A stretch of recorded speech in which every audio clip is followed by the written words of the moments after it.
La película se ambienta en el sur de los Estados Unidos durante la época de la Guerra de Secesión.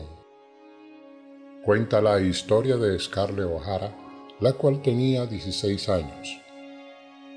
Su gran amor era el hijo del dueño de una plantación vecina, Ashley Wilkes, un joven sofisticado y sensible que no estaba enterado de los sentimientos de la muchacha. Pero cuando anunció su compromiso con Melanie Hamilton, su encantadora prima, Scarlett, se casó precipitadamente con Charles Hamilton, el hermano menor de Melanie. Un año después, Scarlett queda viuda cuando Charles muere de un episodio de pulmonía y de sarampión mientras sirve en el ejército confederado. La guerra transforma la vida de la región. Atrás quedan los días tranquilos y relajados. Alrededor se impone un cerco de desasosiego y ansiedad. Scarlett decide abandonar la plantación de su padre, su querida Tara, e irse a vivir con la familia de su difunto esposo en la ciudad de Atlanta. Pero tuvo que volver a Tara nuevamente cuando el general Sherman le puso sitio a la gran ciudad sureña. Para llegar a su destino, tuvo que cruzar durante la noche las líneas enemigas. Con ella, en la carreta que le había prestado Rhett Butler, se encontraba Melanie y su hijo. Un día antes, Scarlett había ayudado a este niño a venir al mundo, mientras en la distancia se oía el fragor de la batalla.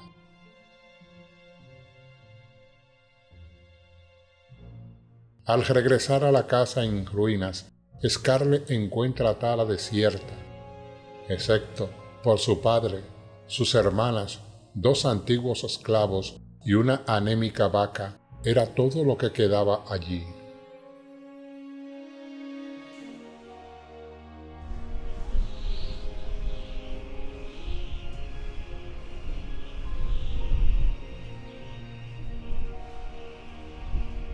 La autora murió a los 48 años, atropellada por un taxi.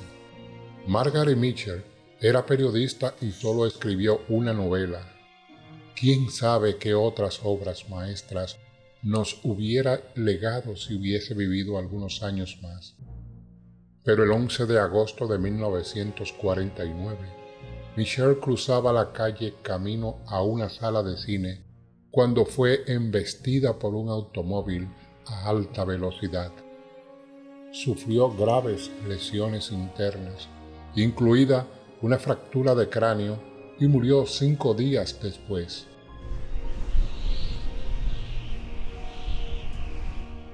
El célebre director de cine, George Cukor, fue escogido para dirigir el proyecto, pero sería por poco tiempo. Cukor era célebre por su habilidad para trabajar con los actores, especialmente enfocado en las interpretaciones femeninas. Además, Cukor era abiertamente homosexual. El rumor de la orientación sexual del director incomodó al actor Clark Gable hasta el punto en el que llegó a influir para que le despidieran. Pero los rumores que circulaban era que el propio Gable ofreció sus servicios como gigolo en círculos cercanos al de Cukor y trató de apartarlo del proyecto para que no se conociera esta delicada información. No está claro todavía si estas fueron las verdaderas razones o si el productor despidió a Cukor por sus propias razones, principalmente quizás porque sentía que estaba tardando demasiado en hacer la película.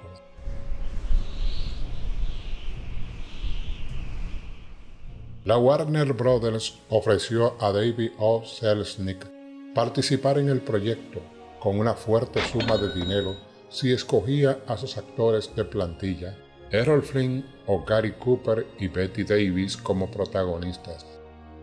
Gary Cooper rechazó de plano el papel, alegando que sería un fracaso. Sin embargo, Selznick quería a Clark Gable a toda costa, por lo que hizo un acuerdo con la Metro, poseedora del contrato de Gable, para hacerse con su servicio. A Clark Gable, al parecer, le molestó mucho que hicieran el acuerdo sin ni siquiera contar con él, por lo que se desahogó con la prensa al declarar que los estudios tratan a los actores como cabeza de ganado. Selznick trató de seducir a la estrella, ofreciéndole pagar parte de sus gastos de divorcio para que pudiera casarse con Carole Lombard, el amor de su vida.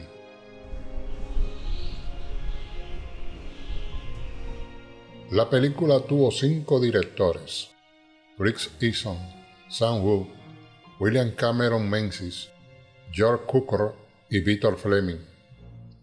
De los 5, solo Fleming apareció en los créditos. Fleming ganó el Oscar al mejor director por la película.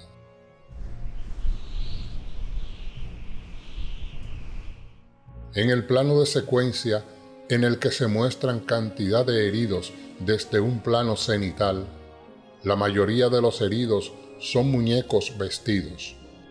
Al lado de los muñecos colocaron personas vivas para evitar sensación de falsedad.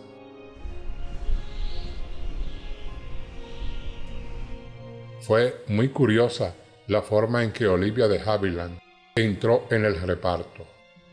Su hermana Joan Fontaine fue llamada a hacer las pruebas para el papel de Melanie, pero no gustó al productor David O. Selznick. Fontaine, muy disgustada, se marchó del set gritando a Selznick sin mirarle: «Para hacer de pava es mejor que llamen a mi hermana Olivia». Ambas actrices se detestaban mutuamente, a pesar de ser hermanas. Al productor le pareció una buena idea y llamaron a Olivia, la cual hizo la prueba y se quedó con el papel que le daría el mayor prestigio de toda su carrera.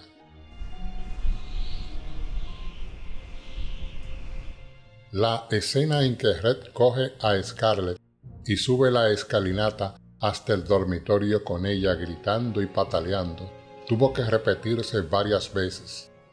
Clark Gable, que entonces tenía 38 años y estaba en plena forma, subió las escaleras a paso ligero con Vivien Leigh a cuesta un buen número de veces, repitiendo la escena cada vez que se lo pidió el director Victor Fleming, buen amigo suyo. Sin embargo, llegó un momento en que el actor empezó a acusar el cansancio, pero Fleming le hizo repetir la toma una vez más. El derrengado actor subió de nuevo los pesados escalones cargando con Leigh, tras lo cual Victor Fleming le dijo jocosamente: «En realidad no necesitaba esta última toma, pero había apostado a que no eras capaz de subir otra vez esas malditas escaleras».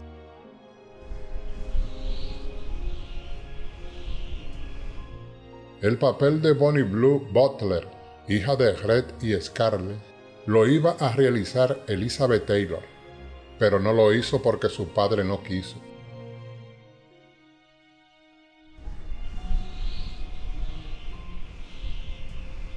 El primer director que había sido elegido era George Cukor. Como se centraba más en la actuación de Vivien Leigh y Olivia de Havilland, Clark Gable hizo que lo reemplazaran por Victor Fleming. Sin embargo, Lo que nadie sabía era que éstas ensayaban en secreto con George Cukor.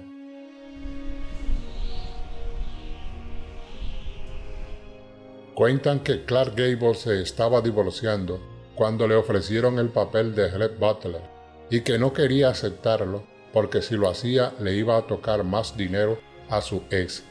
Así que como condición puso que los del estudio de la Metro-Goldwyn-Mayer le resolvieran el asunto a su favor.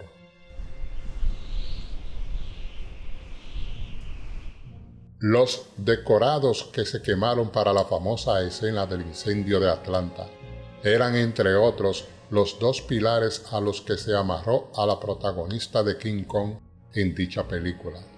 También habían restos de otras películas como El Jardín de Alá, por ejemplo.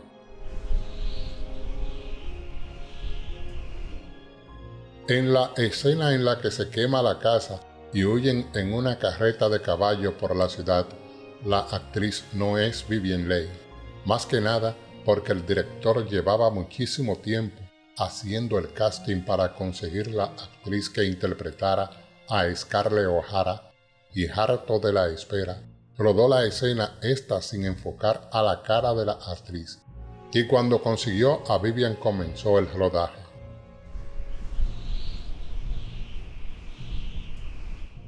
Se pagaron $50,000 por los derechos del libro, suma estratosférica para su época y lo que más se había pagado por un libro. Siempre se rumoreó que los actores principales no se llevaban bien en el rodaje y que Gable comía cebolla antes de la escena donde se besaban. No es así, ambos eran profesionales y se admiraban mutuamente. Gable tenía dentadura postiza y de vez en cuando comía cosas picantes, pero no lo hacía para fastidiar a Vivien.